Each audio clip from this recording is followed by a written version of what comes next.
اور 14 جون کو پوری پاکستان میں جو ہے وہ سٹرائک کا اعلان کیا گیا کہ 14 جون کو پوری پاکستان میں ہی سٹرائک ہوگی۔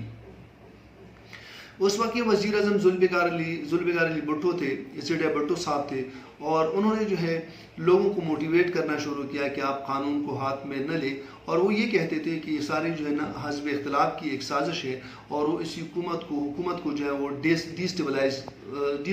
جو ہے وہ کرنا چاہتے ہیں۔ آپ نے سارے صوبوں کے جو وزیر اعلیٰ تھے ان کو آپ نے ڈائریکشن دی کہ ریاست کی ذمہ داری ہے لوگوں کی جان و مال کی تحفظ کرنا، اگر کوئی بھی جو ہے ملک کو نقصان پہنچائے یا نقص امن کا ذریعہ بن جائے تو آپ ان کو جو ہے نا اریسٹ کرو، ان کے خلاف جو ہے نا قانونی کارروائی کرے، اور اگر ضرورت ہو تو ہم فوج کو بھی بلائیں گے۔ لیکن لوگوں میں جو اشتعال تھا وہ کم نہیں ہو رہا تھا۔ آپ نے 3 جون کو جو ہے نا اسمبلی میں بھی ایک تقریر کی، اور آپ نے یہ بتایا کہ ابھی جو ہے اسمبلی میں یہ ٹائم نہیں ہے کہ آپ قادیانیوں کے خلاف کوئی کویسچن کرے، اور یہ جو ہے حزب اختلاف کی ایک منظم سازش ہے کہ وہ حکومت کو ڈی اسٹیبلائز کرنا چاہتے ہیں۔ جب تک حالات جو ہے جب تک حالات معمول تک نہیں آئے تو اس مسئلے کو ہم ڈسکس نہیں کریں گے، اور یہ آلریڈی جو ہے نا یہ بات 1973 کے کنسٹیٹیوشن میں یہ بات کلیئر ہو گئی ہے قادیانیوں کے متعلق،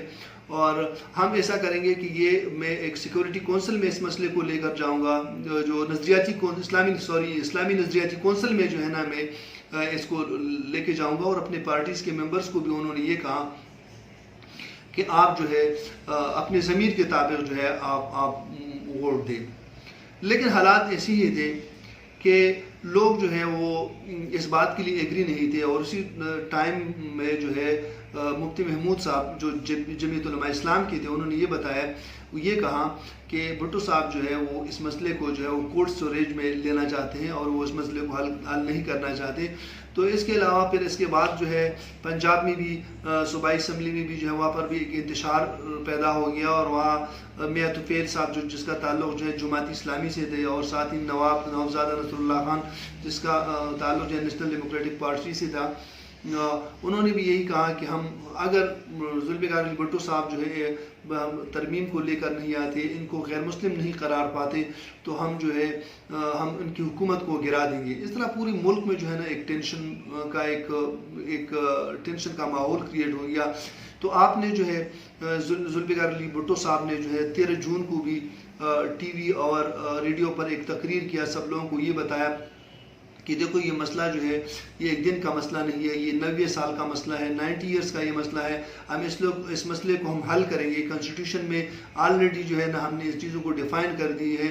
آپ لوگ جو ہے نا ملک کو نقصان نہیں پہنچائے، آپ جو ہے ملک کے لیے مزید مسائل جو ہے وہ آپ کریٹ نہیں کریں۔ تو اس طرح آپ نے یہ تقریر کی اور سارے لوگوں کو آپ نے سیٹسفائیڈ کرنے کی کوشش کی، لیکن لوگوں میں جو ہے ایک ایسا جذبہ تھا، لوگوں میں ایک ایسا غم و غصہ تھا کہ وہ کسی صورت پر بھی جو ہے اس بات کو ماننے کے لیے تیار نہیں تھے۔ تو آخر میں یہ ہوا کہ آپ نے جو ہے نیشنل اسمبلی میں جو ہے ایک ترمیم پیش ہوا، ایک بل پاس ہوا، اور اس کی وجہ جس پر جو ہے اسی ٹائم پیریڈ کے جو ہے وہ سارے جتنی بھی ایم این ایز وغیرہ تھے انہوں نے ان پر سائن کر دیا، اور یہ بل جو ہے اس میں آپس میں کچھ کویسچنز وغیرہ کا بھی تبادلہ ہوا، جس میں جو ہے نا ان لوگوں کی طرف سے انہوں نے کچھ کویسچن کیے، ان لوگوں کی طرف سے بھی جو ریلیجیس پارٹی ہے انہوں نے ان کو جواب دیے،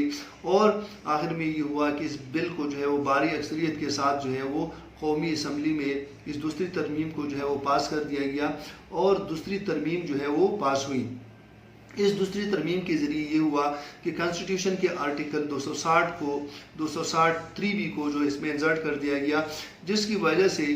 یہ ہوگا کہ جو شخص آپ صلی اللہ علیہ وسلم کو آخری نبی نہیں مانتے ہو اور اللہ تعالیٰ کو ایک نہیں مانتا ہو، تو وہ جو ہے وہ دائرہ اسلام سے خارج ہوگا، جس میں جو ہے ہندو ہے، کرسچن ہے، اور ساتھ ہی قادیانی اور لاہوری گروپ جس کو یہ قادیانی گروپ جس کو احمدیز کہتے ہیں، ان سارے لوگ جو ہے نا وہ شامل ہو گئے۔ اس کے علاوہ ایک اور بات جو آپ کو بتاتا چلوں وہ یہ ہے کہ کنسٹیٹیوشن میں آرٹیکل 106 میں اس بات کی وضاحت ہے کہ صوبوں میں جو ہے وہ جتنی بھی جو اقلیتیں ہیں ان کو بھی وہ نمائندگی پروونسز میں اور ساتھ ہی سینٹرل میں بھی دی گئی ہے، ان کا پورا ایک شیڈول ہے کہ بلوچستان میں جو ہے نا ان کی نمائندگی کتنی ہوگی، اقلیتوں کی KPK میں کتنی ہوگی، اور ساتھ ہی جو ہے سندھ اور پنجاب میں کتنی ہوگی۔ ابھی کویشچن یہ ریز ہوتا ہے کہ یار ان لوگوں کا جو مسئلہ تھا، ایک مرتبہ تو ایک سائڈ پہ تو یہ میں یہ کہوں گا کہ ان کو تو غیر مسلم قرار دیا گیا، لیکن ابھی یہ مسئلہ جو ہے ابھی بھی جو ہے تھوڑا سسپیشیس ٹائپ کا ہے، کیونکہ یہ میرا ایک رائے ہے کہ اگر ان کو اقلیتوں میں شامل کر دیا جائے تو اس میں یہ ہوگا کہ ایک تو ہم نے ان کو آئیڈینٹیفائی کر کے ان پر ایک لیبل لگا دیا،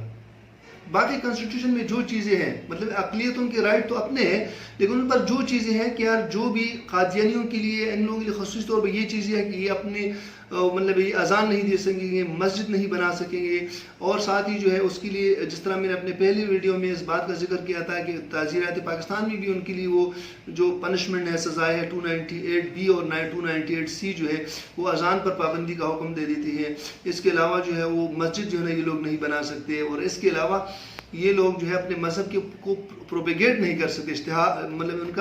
ان کو اپنے مذہب کو پھیلا نہیں سکتے، ان کے ایڈورٹائزمنٹ نہیں کر سکتے، ان کے بارے میں کسی کو بتا نہیں سکتے۔ تو یہ ساری چیز تو آلریڈی امپلیمنٹ ہے وہاں پر۔ تو یہ تھا ان کا جو ہے سیکنڈ امینڈمنٹ کا جو بیک گراؤنڈ تھا وہ یہی تھا کہ دوسری ترمیم جو ہے وہ کس طرح پاس ہوئی، اس دوسری ترمیم کو پاس کرنے میں کس کا کتنا ہاتھ تھا، مذہبی جماعتوں کا بہت بڑا ہاتھ تھا، پاکستان کے عوام کا بہت بڑا کردار تھا، پاکستان پیپلز پارٹی کا بھی کردار تھا، کیونکہ اسی وقت جو ہے ان کی حکومت تھی، وہ میجورٹی میں وہی لوگ تھے۔ تو اس طرح دوسری ترمیم پاس ہوئی اور اس کی وجہ سے جو ہے نا وہ قادیانیوں کو غیر مسلم قرار دیا گیا۔ تو میں امید کرتا ہوں کہ آج کے اس لیکچر سے آپ کو سیکنڈ امینڈمنٹ کا جو بیک گراؤنڈ ہے اس کے بارے میں تھوڑا بہت پتہ چل گیا ہوگا۔ Thank you so much.